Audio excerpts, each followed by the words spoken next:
Today on LawNext, a bonus episode on savvy podcasting.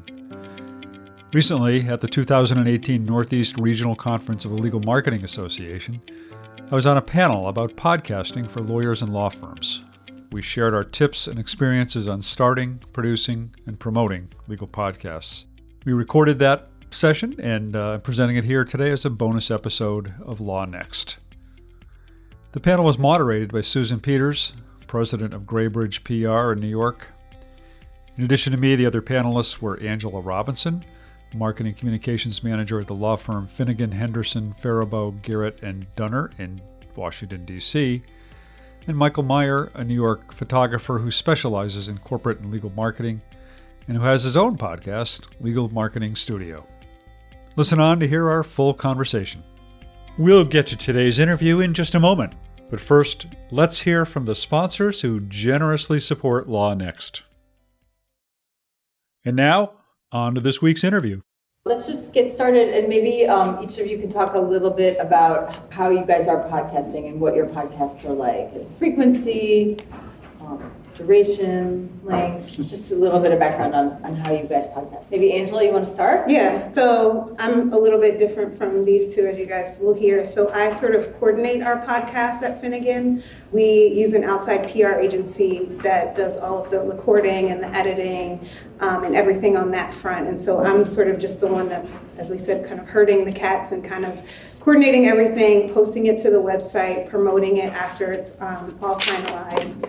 We primarily podcast about hot topics, big cases that have just come down, really just trying to, rather than like just giving out information that you might find in sort of an article or something, we're really trying to promote, really trying to make sure that what we're podcasting is important to our clients and what it really means for them, rather than just giving them information of what happened. And since Finnegan's just an IP law firm, maybe you want to talk a little bit about how the podcast is generated, because you have a different model too with a PR agency. Yeah, so again, we just, we work through our PR agency.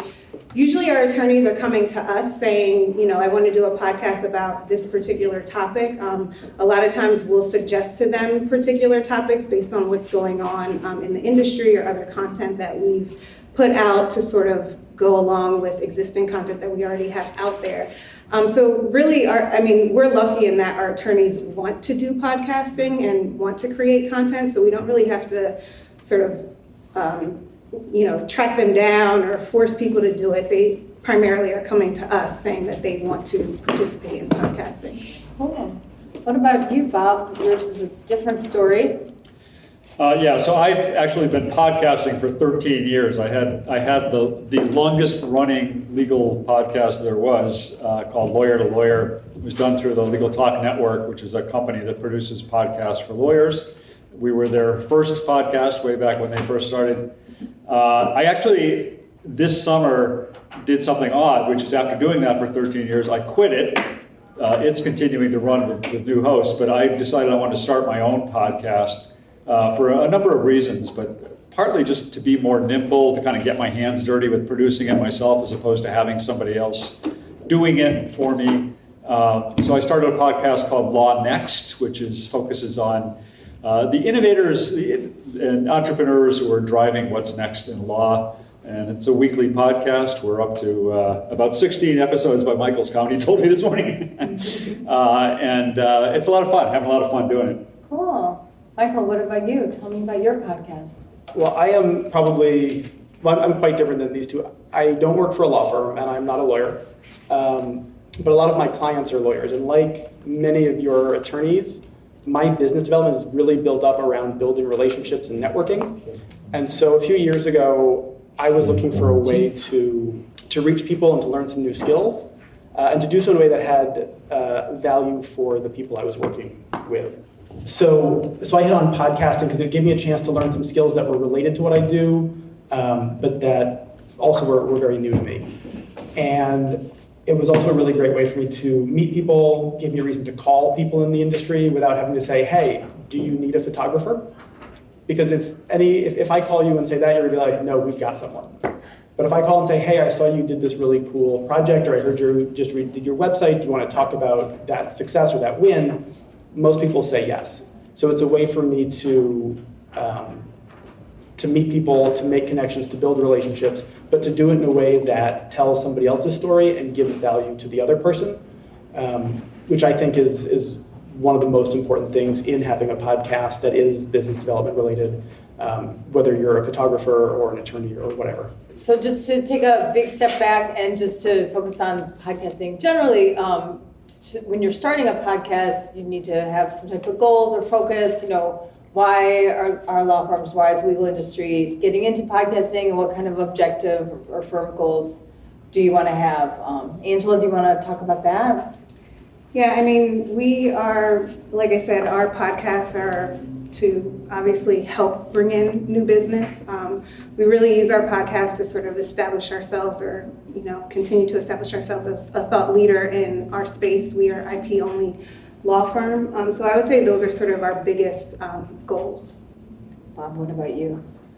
I think that, I think if you accept the premise that marketing is a conversation, then I think the two best ways that you can engage in that conversation are through blogs and podcasting. And podcasting have a really, unique medium in the sense that you are literally having a conversation. You're literally being able to hear the voice of somebody and get a sense of their emotion and who they are. One podcast I've done on my new one, I interviewed Mark Britton, who's the guy who founded Avvo, just retired earlier this year as the head of Avvo. And you could, in listening to the podcast, you could really kind of hear his emotion talking about some of the issues around his founding the company and selling the company and everything else in a way that you would never get, from a written word. So it's a really effective way to convey who you are or who, your guests are.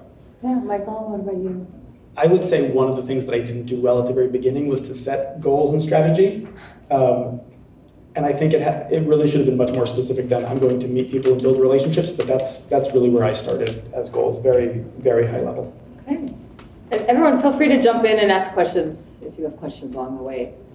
It makes it more interactive. And then just, some basic considerations for podcasting, well, in terms of time and resources, how much would you say, Michael, let's start with you, since you have another full-time job. Yeah, I do. It takes a lot of time.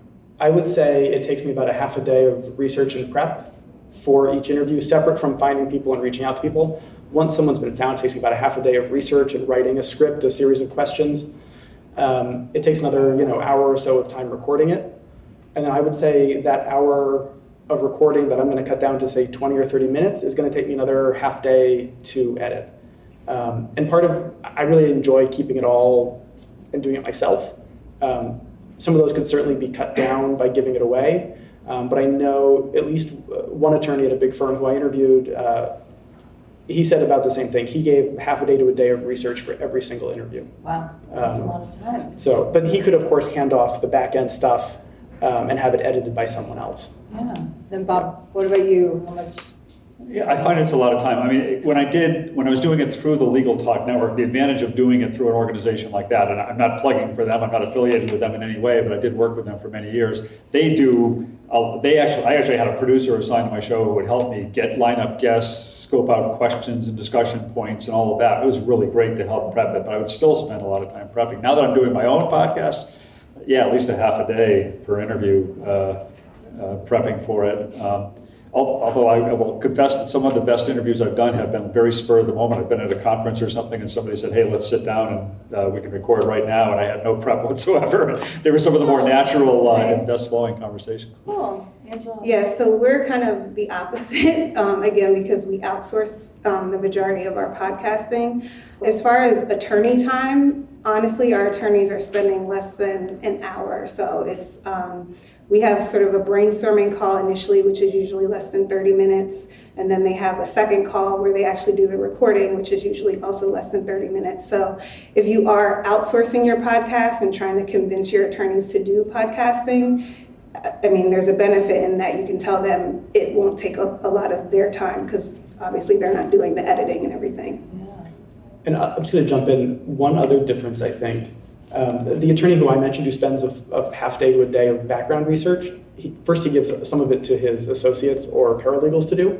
But he's also doing a more interview style.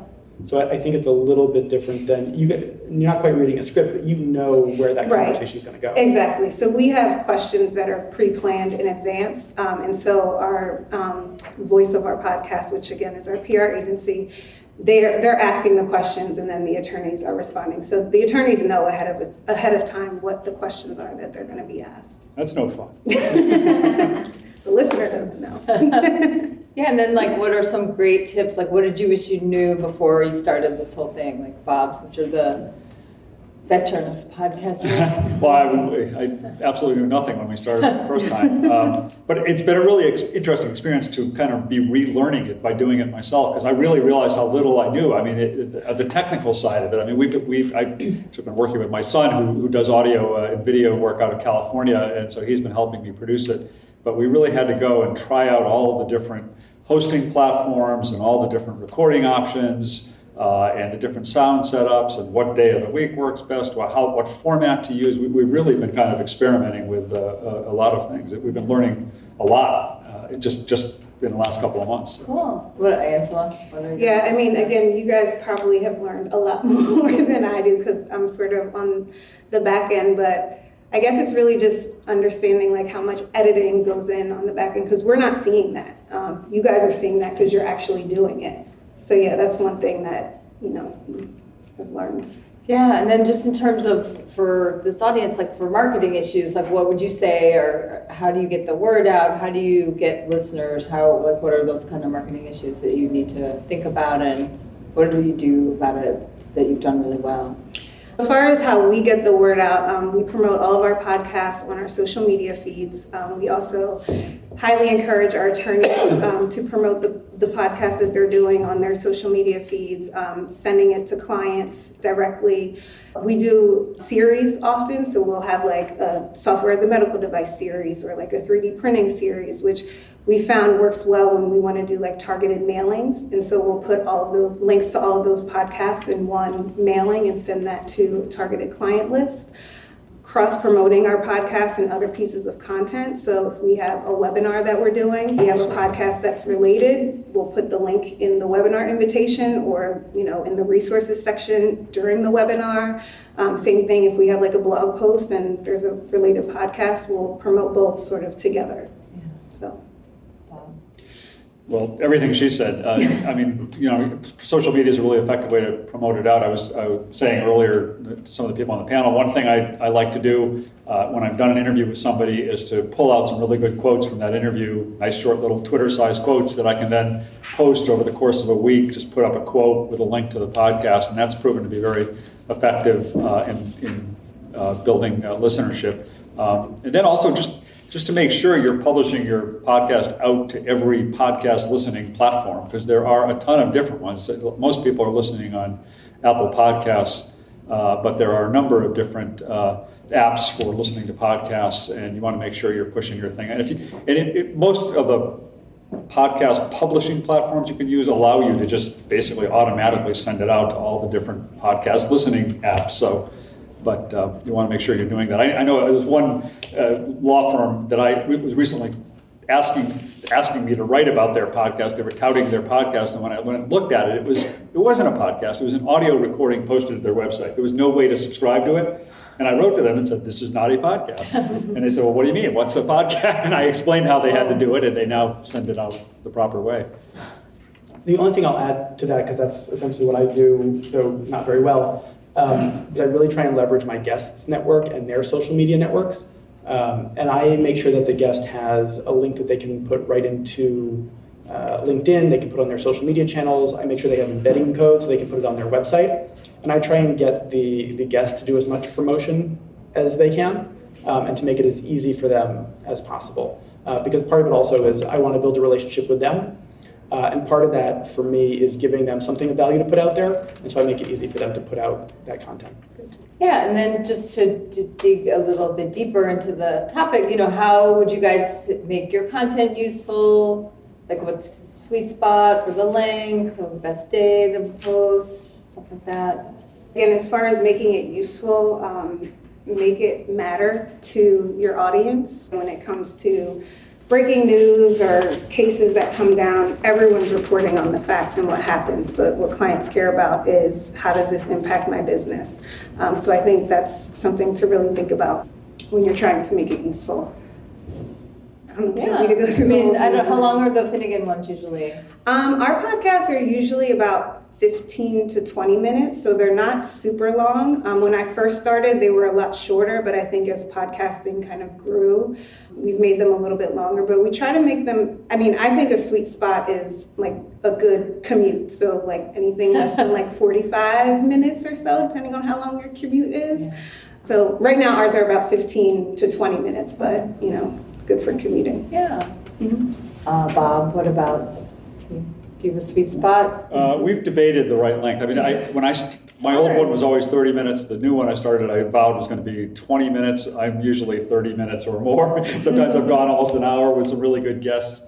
I was saying earlier that in Apple Podcast, there's a dashboard essentially that you can kind of see at what point during your show people drop off from listening.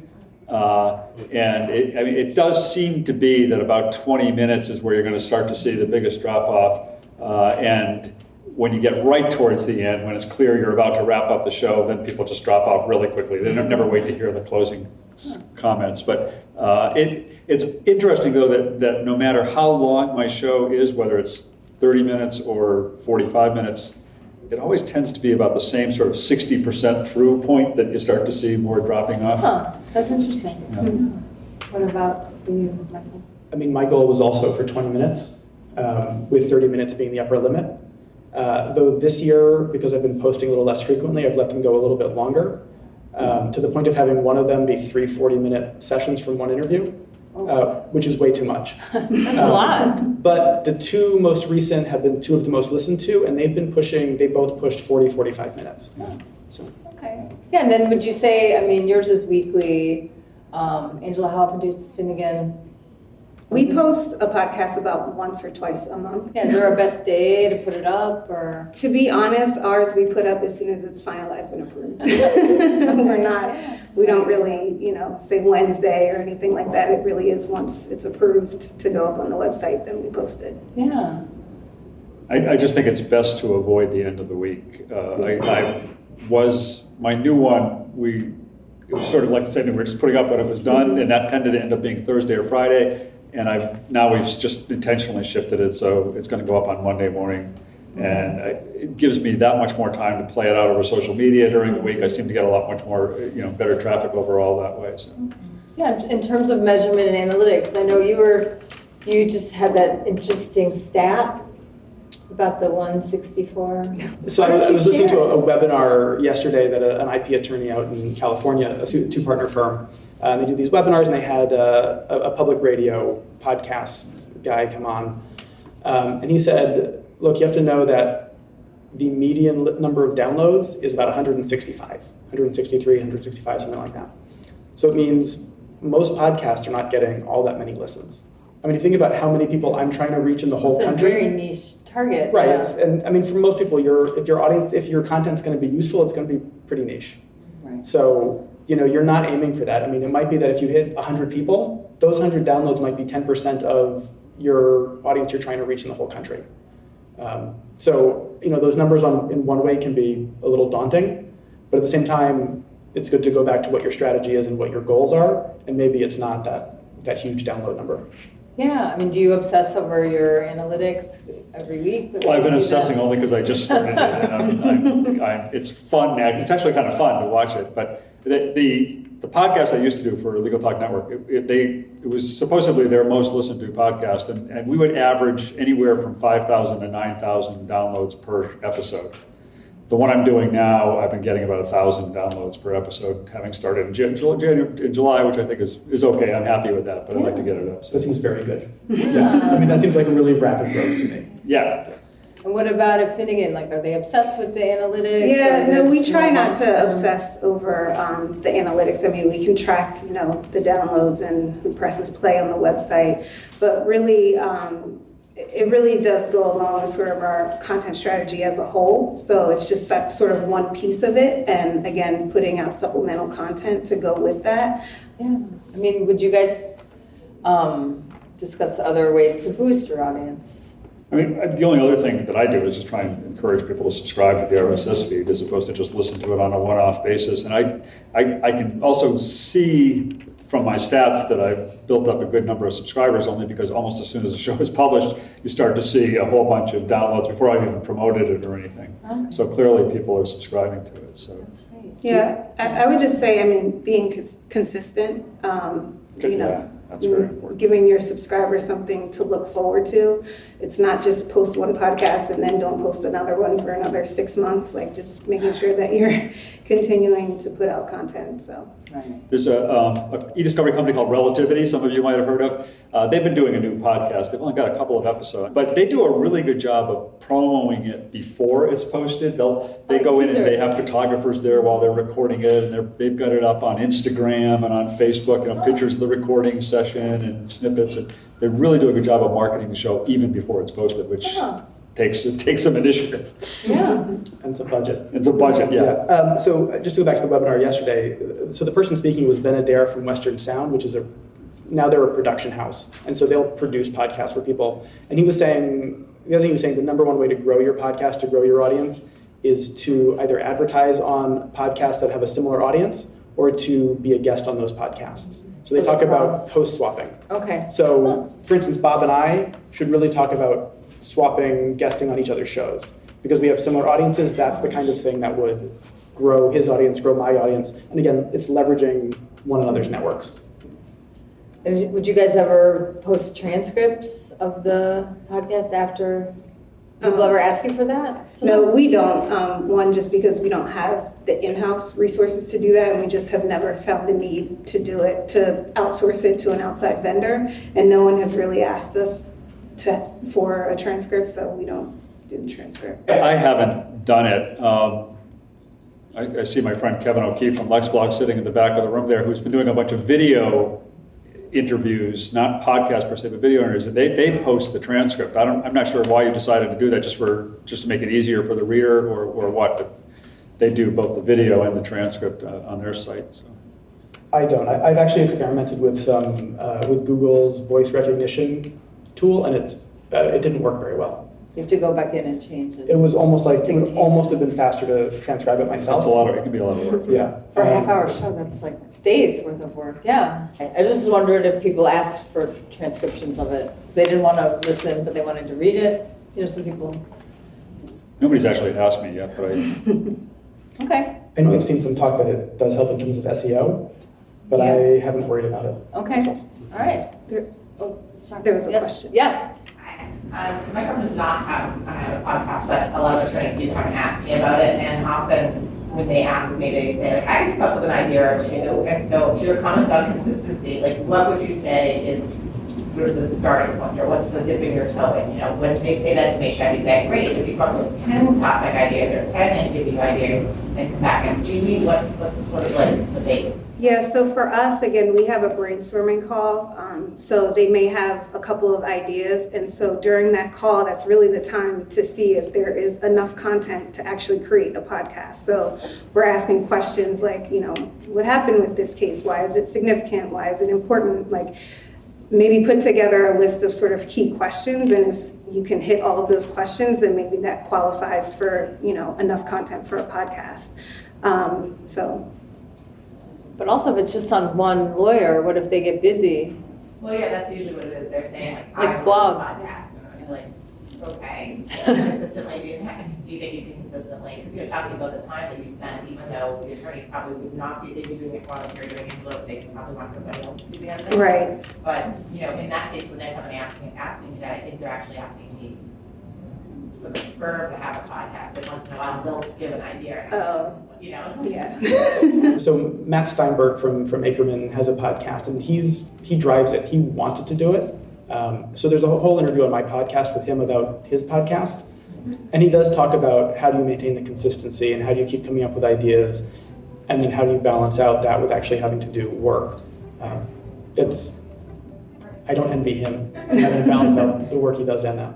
Just a funny aside on that. When I was, as I said, working with my son to produce this podcast, I really had no familiarity with the legal industry, but I told him I wanted to do a weekly podcast about innovation. And he said, well, aren't you going to run out of innovative people in legal in like about 2 months? No, you're not. We'll get back to my interview in just a moment, but first, let's take a break to hear from the sponsors who generously support LawNext.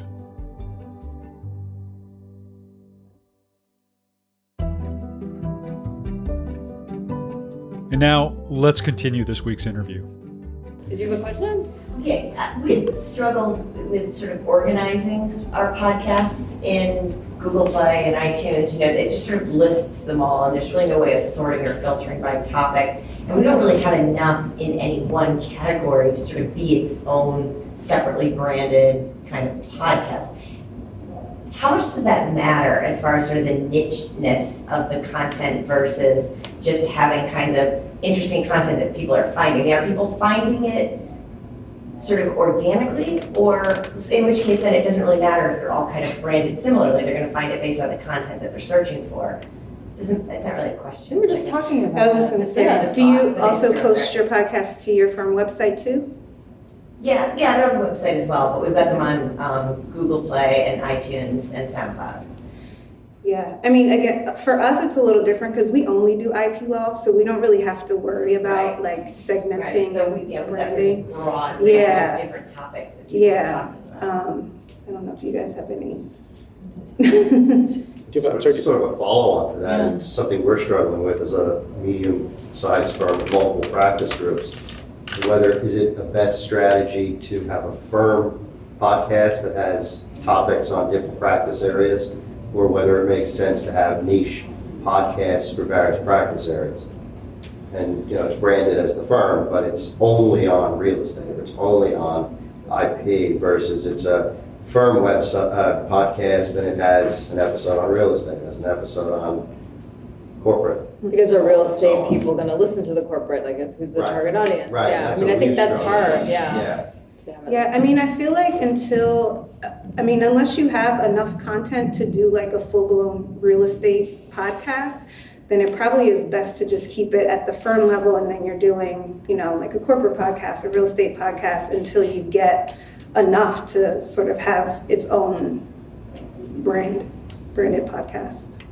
I would tend to think that you'd want to break them apart myself, only because you're going to want people, if you're going to want people to subscribe to it and follow it because they're interested in it, and they're going to be more interested in the topic that interests them, not in a whole hodgepodge of topics. Right, that's what we were struggling with. Because I think it's the same way if you were doing blogs, you'd want to have those be separate blogs. You wouldn't want to have one big mega blog that covers everything under the sun. Then you have to get a lot more content. Yeah, so I guess do, that's right? my point. So it's like, if you only have one real estate podcast that you're doing every 6 months, I don't know if that would warrant like a whole. Right, yeah. Well, yeah, that wouldn't warrant a podcast. Yeah. The whole section, yeah. It would probably be easiest, when we talk about doing them every week or every month or however often you do it, it might be good to think that you're not going to do one this week, and I'll do the next one next week, and I'll do the next one the week after that.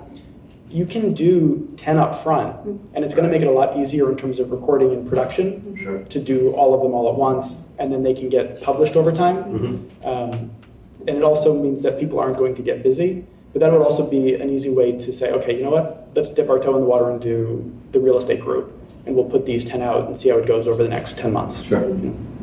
Right.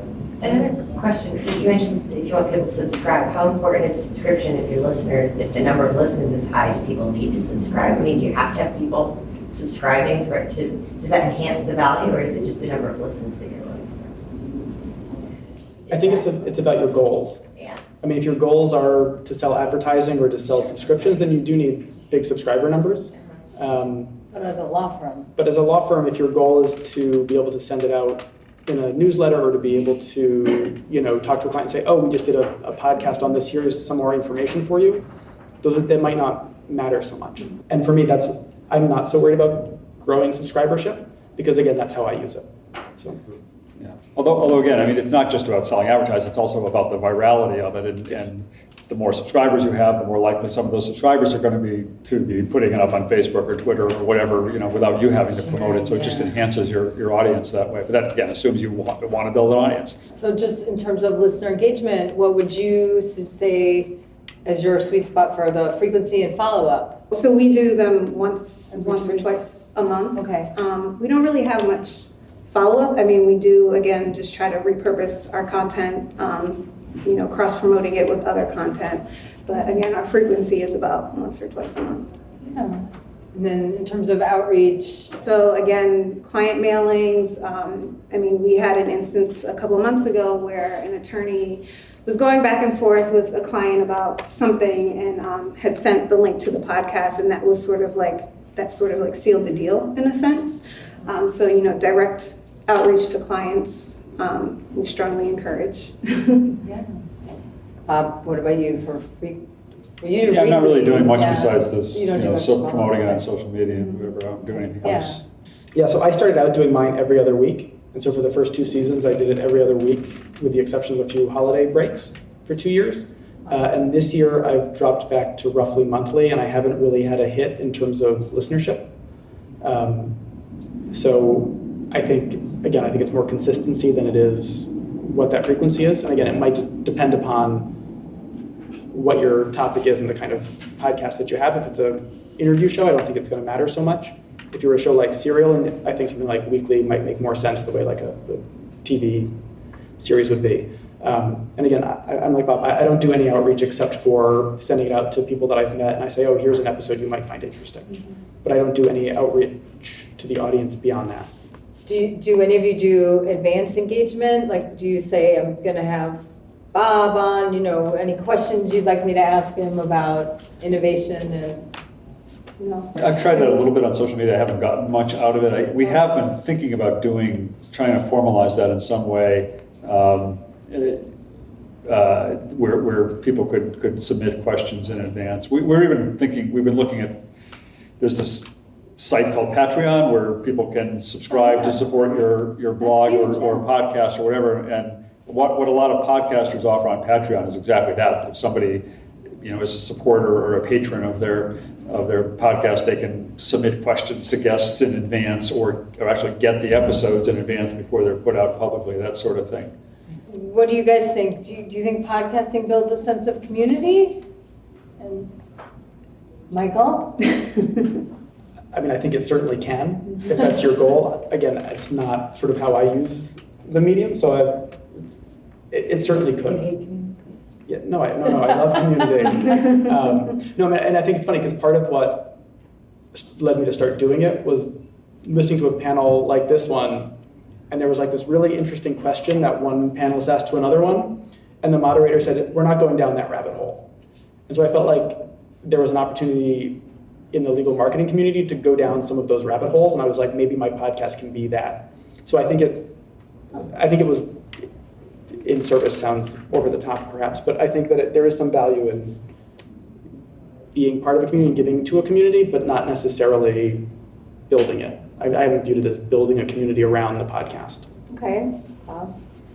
I think it really does. I have sort of niche focus of kind of the legal technology, legal innovation community, and a lot of those people are on social media already. And if you're putting out a podcast, and if you've got, if there's a really good guest who's got some really good insights on whatever the topic is they're talking about, and you start to get some of those quotes out there, and people start to listen to it, it really does. It can drive a whole lot of conversation around whatever the topic is of your show. It seems like, and of course that drives more listeners to your show as well. But to me, it's a kind of a continuum of blogging and podcasting and social media, all as sort of components of a larger conversation and community. Yeah. Angela? Yeah, I agree. I don't know that we have built a community, but it definitely can. Yeah, and then just, what podcasts are you guys listening to in your spare time? Frankly, I don't listen to a lot of podcasts. You're busy. I listen to some of the Serial ones. Serial and This American Life, are they the same or two different? Two different. Okay, yeah, I've listened to random podcasts from those series, but honestly don't listen to a lot of podcasts. Yeah. It's probably not good for someone. I actually do listen to a lot of podcasts, but I try not to listen to legal podcasts. But one I would recommend to people if they haven't listened to it, it's kind of new this year, but it's called Zigzag, and it's actually about two women who left cushy jobs Oh, at yeah, WNYC NPR, yeah. to start a podcasting company. Manoush Zamarodi And they were going to be part of this whole civil, the blockchain supported news Oh, site that just Bitcoin, flopped horribly in the last couple of weeks because they did their initial coin offering and nobody bought any. But they've been doing this podcast about two women trying to really start a podcasting company and make money at it. And it's fascinating. They do a good job with it. That's cool. Zigzag. Yeah, Michael? I also don't listen to a huge number of podcasts. I really like radio, and I feel like podcasts are sort of radio on demand. Yeah. But I always like the idea of tuning in at a certain time. But I like This American Life and some of the WNYC shows that they put out. I really enjoy. And there's another one put out by Transom or by PRX actually called How Sound, and it's about the process of putting together radio. And so it's sort of geeky and specific about how you tell stories, with radio, and I find that really interesting. Yeah. Okay. Yeah, so do you guys have some questions, or we can talk about some resources? Yes? What kind of ROI are you seeing on your podcast? Again, we're not really tracking the ROI on our podcast just because we see it as part of sort of a larger piece of the puzzle. Like it's one small piece of a larger puzzle. So it really is just sort of a supplement to other things that we're doing, other BD activities, other, comms and PR activities. So unfortunately, we don't have numbers on that. There was a really great webinar that the AMA did back in May. And the speaker talked about not thinking about ROI so much as return on audience and how you invest in building the content. Because some of it's not just did they buy from us, but learning about what people are interested in, what people need, what resonates with your target clients, and being able to better target them later. So there's a lot of ways of answering that question also. Yeah, because I don't think we can point, to business and say this came in because of this podcast. Again, it really is just a piece of all the other stuff that we're doing to promote the business. So. Well, I would say, so we have a really targeted podcast at my firm, and we have brought in 4 clients through it. Nice. So I do think that there is kind of more reason to have a niche topic rather than kind of general. But we have a much larger firm, so we can't just do one person's. How do you track it? Because it's really hard to track podcasts. You can't track What's a the podcast in the topic? same way. Project finance, so renewable energy. Okay. People reach out to our host directly. This is a partner. We track our downloads, we track our subscribers. So somebody says, I listen to your podcast and I'd love to hire you.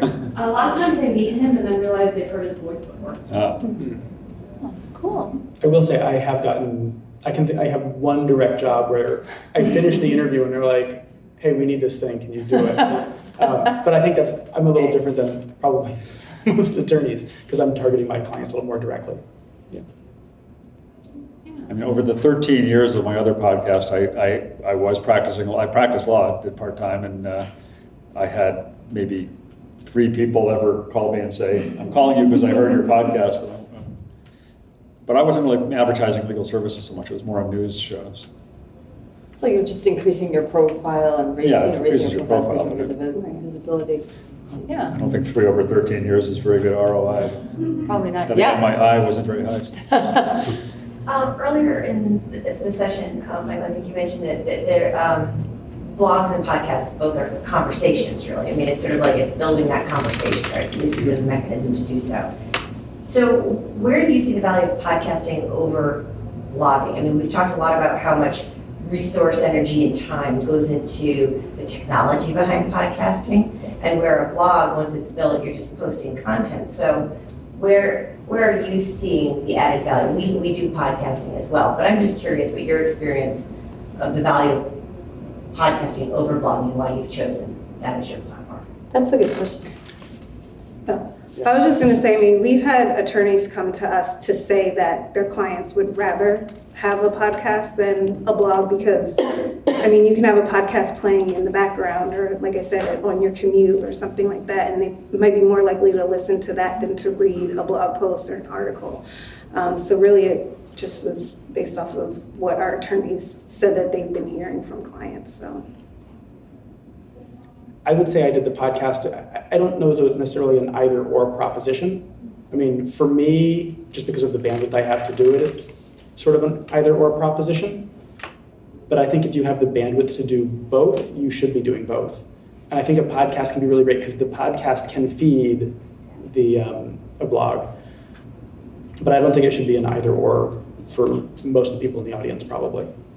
Yeah, I agree with that. I mean, I think you reach, you're going to reach separate audiences to some extent, and some of the same audiences will be overlap with the two of them.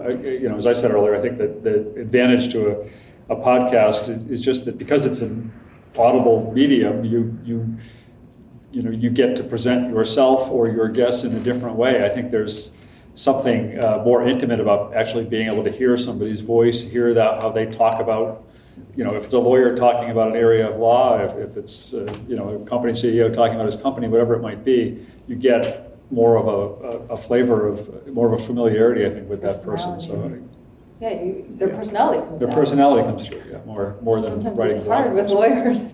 One other difference I might put out there is that you have to really want to do the podcast. Blogging, someone else can kind of fake it for you. But if it's going to be your voice, they have to want to do You have it. to show up. Yes. Hi, this question's for Angela, or if anyone has any kind of experience or background with this. So what kind of pushback did you get in terms of you were trying to integrate a podcast for your firm?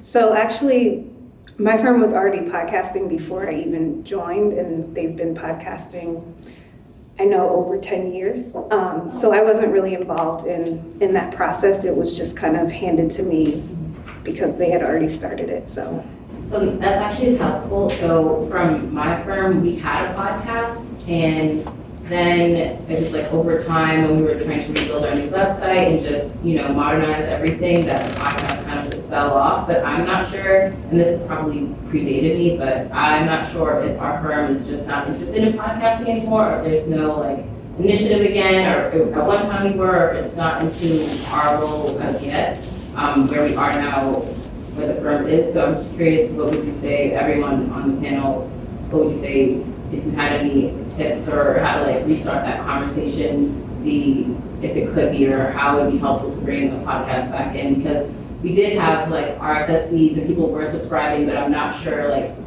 how long ago that was, or what kind of the content we had is kind of conversational and that kind of sense. But I want to know 2019 and going forward, how can we bring that conversation back, and what would be some tips?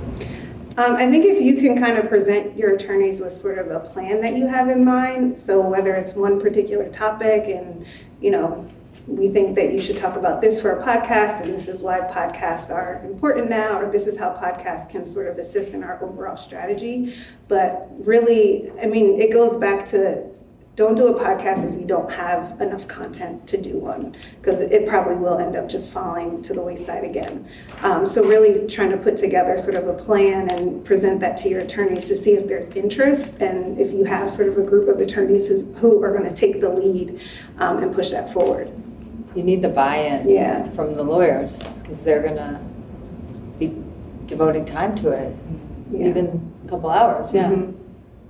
The only other thought I have on that is just that again, obviously it depends on your marketing goals and strategies, but I think there's something to be said for publishing in multiple media, and so that you can reach potential clients wherever they are, and the point was made earlier that apart from the unique sort of qualities of podcasts is being audible shows, they're also just really convenient to a lot of people. A lot of people are listening to podcasts, like somebody said, when they're driving in their car, or when they're at the gym, or exercising, or taking a walk or something. So it's a different way for them to consume content. And so, in addition to relying on newsletters or blogs or other print content, this gives them a way to get your content in a different format.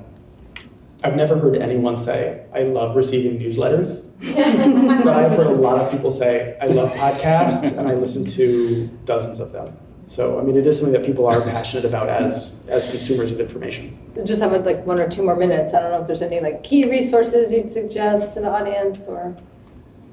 just one I would mention, I think I already mentioned it, but if you could just kind of Google the Apple Podcasters Guide or something like that, I think it's called. They have a whole big guide up for people who want to publish podcasts on Apple, but it's a really useful guide about how to structure a podcast and how to format a podcast and how to distribute it and how to set up your RSS feeds and all that kind of stuff. I can't think of the name of it though. Great. Well, thank you everyone so much for your time. And hope you go forward in podcasting. Yay.